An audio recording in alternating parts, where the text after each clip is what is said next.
ನಮಸ್ತೆ viewers, welcome to my channel. ಎಲ್ಲರೂ ಹೇಗಿದ್ದೀರಾ? ಚೆನ್ನಾಗಿದ್ದೀರಾ ಅಂತ ಭಾವಿಸ್ತೀನಿ.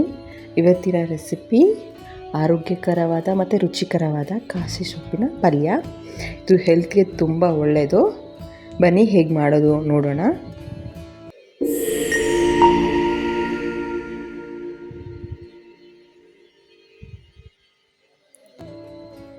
ಕಾಸಿ ಸೊಪ್ಪಿನ ಪಲ್ಯ ಮಾಡೋದು.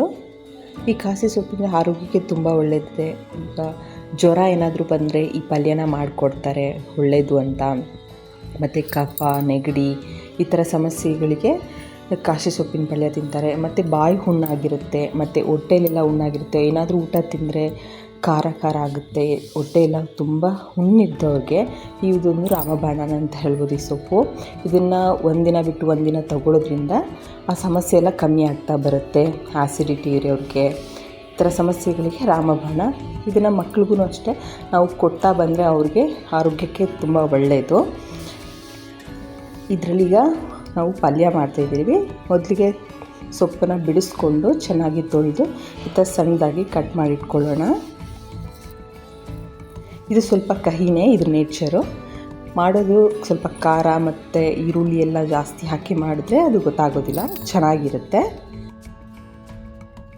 ಉದ್ದಿನಬೇಳೆ, ಸಾಸಿವೆ, ಕಡಲೆಬೇಳೆ, ಈರುಳ್ಳಿ, ಹಸಿ ಕೊಬ್ಬರಿ ತುರಿ ಅಂದರೆ ತೆಂಗಿನಕಾಯಿ, ಹಾಗೆ ಬೆಳ್ಳುಳ್ಳಿ, ಒಣಮೆಣಸಿನ್ಕಾಯಿ,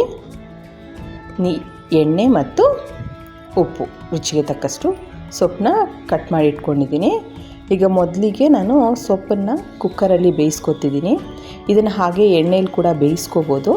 ಅಂದರೆ ಜಿಡ್ಡಿನಂಶ ಜಾಸ್ತಿ ಆಗುತ್ತೆ, ಎಣ್ಣೆ ಎಲ್ಲ ಕಮ್ಮಿ ಅದಕ್ಕೋಸ್ಕರ ನಾನು ಈ ಥರ ತರಕಾರಿ ಹಾಕಿರ್ಬೋದು, ಸೊಪ್ಪನ್ನು ಎಲ್ಲನೂ ಒಂದೆರಡು ವಿಜಿಲ್ ಹಾಕ್ಸ್ಕೊಬಿಡ್ತೀನಿ. ಸ್ವಲ್ಪ ನೀರು ಹಾಕಿ ಒಂದೆರಡು ವಿಜಿಲ್ ಹಾಕ್ಸ್ಕೊಂಬಿಟ್ರೆ ಅದನ್ನು ನಾವು ಬೇರೆ ಒಗ್ಗರಣೆಯಲ್ಲಿ ಮಿಕ್ಸ್ ಮಾಡಿಕೊಂಡ್ರೆ ಆಗುತ್ತೆ.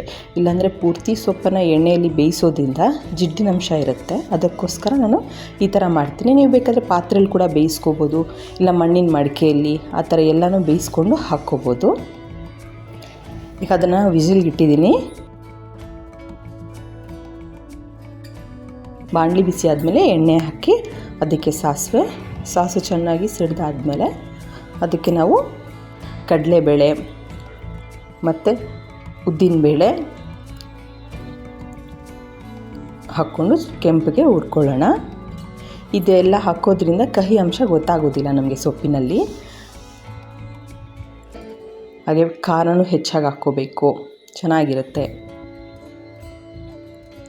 ಇದರಲ್ಲಿ ಬೇಕಾದರೆ ನೀವು ಮೊಟ್ಟೆನ ಕೂಡ ಒಡೆದು ಹಾಕಿ ಫ್ರೈ ಮಾಡ್ಕೋಬೋದು. ಮಕ್ಕಳಿಗೆ ಈ ಥರ ಸೊಪ್ಪಿನ ಪಲ್ಯ ಅಂದರೆ ಅದರೆಲ್ಲ ತಿನ್ನೋದನ್ನು ಕಮ್ಮಿ ಮಾಡ್ತಾರೆ. ನಾವು ಮೊಟ್ಟೆ ಹಾಕಿ ಡಿಫ್ರೆಂಟಾಗಿ ಮಾಡಿಕೊಟ್ರೆ ಅದನ್ನು ಇಷ್ಟಪಟ್ಟು ತಿಂತಾರೆ.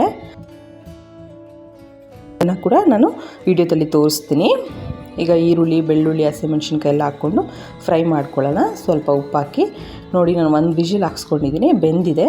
ನೀರು ಕೂಡ ನೋಡಿ ತುಂಬ ಇಲ್ಲ, ನಾನು 1-2 ಸ್ಪೂನ್ ಆಗೋಷ್ಟು ಅಷ್ಟೇ ನೀರು ಹಾಕಿದ್ದೀನಿ. ಮತ್ತು ಸೊಪ್ಪನ್ನು ತೊಳೆದಿರ್ತೀರಲ್ವ, ಅದರಲ್ಲೇ ನೀರಿನ ಅಂಶ ಇರುತ್ತೆ. ಅದಾಗಿ ಒಂದು ವಿಜಿಲಲ್ಲಿ ಬೇಯ್ಕೊಳ್ಳುತ್ತೆ, ಯಾವುದೇ ಥರ ಸೀದೋಗೋದಿಲ್ಲ. ಈರುಳ್ಳಿ ಬೆಂದಿದ್ದದಕ್ಕೆ ಸೊಪ್ಪನ್ನು ಹಾಕಿ ಮಿಕ್ಸ್ ಮಾಡ್ಕೊಳ್ಳೋಣ ಚೆನ್ನಾಗಿ. ಇದು ತುಂಬ ಬೇಗ ಕೂಡ ಆಗುತ್ತೆ, ಹೆಲ್ತಿ ಕೂಡ ಅಲ್ವಾ. ಕೊನೆಯದಾಗಿ ನಾವು ಕಾಯಿ ತುರಿ ಹಾಕೋದ್ರಿಂದ ತುಂಬ ಚೆನ್ನಾಗಿರುತ್ತೆ. ನೀವು ಟ್ರೈ ಮಾಡಿ. ಕಾಯಿ ತುರಿ ಇಲ್ಲದೆ ಕೂಡ ನೀವು ಮಾಡ್ಕೋಬೋದು.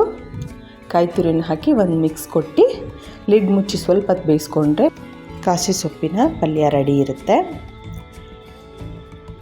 ನೀವು ಈ ಪಲ್ಯನ ಮನೇಲಿ ಟ್ರೈ ಮಾಡಿ. ಆರೋಗ್ಯಕರವಾದ ಸೊಪ್ಪಿನ ಪಲ್ಯ ಮಕ್ಕಳಿಗೆ ಆಗಲಿ, ಪೇರೆಂಟ್ಸ್ಗೆ, ಡಯಾಬಿಟಿಸ್ ಇರೋರಿಗೆ ಎಲ್ಲರಿಗೂ ಒಳ್ಳೆಯದು. ಇದನ್ನು ಮನೆಯಲ್ಲಿ ವಾರಕ್ಕೆ 1 ಸಲ 2 ಸಲ ಆದರೂ ನೀವು ಮನೆಯಲ್ಲಿ ಮಾಡಿಕೊಡಿ. ನಿಮ್ಗೆ ಈ ವಿಡಿಯೋ ಇಷ್ಟ ಆಗಿದ್ದರೆ ಪ್ಲೀಸ್ ಲೈಕ್ ಮಾಡಿ, ಶೇರ್ ಮಾಡಿ, ಸಬ್ಸ್ಕ್ರೈಬ್ ಮಾಡ್ಕೊಳ್ಳಿ. ಯಾರೆಲ್ಲ ನಮ್ಮ ಚಾನಲ್ನ ಸಬ್ಸ್ಕ್ರೈಬ್ ಮಾಡ್ಕೊಂಡಿಲ್ಲೋ ಪ್ಲೀಸ್ ಸಬ್ಸ್ಕ್ರೈಬ್ ಮಾಡ್ಕೊಳ್ಳಿ.